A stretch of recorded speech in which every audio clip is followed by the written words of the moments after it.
In today's video, I'm going to teach you how to add and connect a resistor in the Falstad circuit simulator. If you're following along, open the Falstad site and launch the circuit simulator so you have a blank canvas in front of you. We'll start by placing a resistor and then connect it cleanly with wires so your circuit is ready for simulation. There are two simple ways to add a resistor. The fastest method is the keyboard shortcut.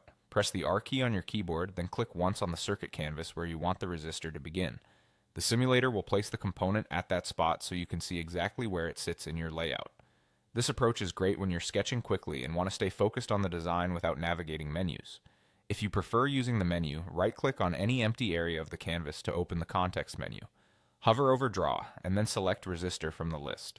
The component will appear where you click, just like the shortcut method. Both approaches do the same thing, so use the one that feels most natural to you. If the canvas looks crowded, zoom in a bit before placing parts so the terminals are easier to see. Once the resistor is on the canvas, you'll notice a small white circle at each end of the resistor. That white circle is a connection point, sometimes called a node. To connect the resistor to another component, click and hold on that white circle, then drag your mouse toward the destination terminal on the other component. As you drag, a wire appears. Release the mouse when you've reached the correct connection point, and the wire will snap into place. A clean, direct path helps keep your schematic readable.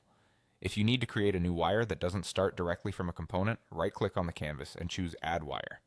Click where you want the wire to start, then click again where it should end. This is useful for routing around existing parts or creating neat right-angle paths. You can also use Add Wire to extend a connection from an existing node to another part of your circuit, keeping related sections organized. As you connect, aim for clear, unambiguous wiring.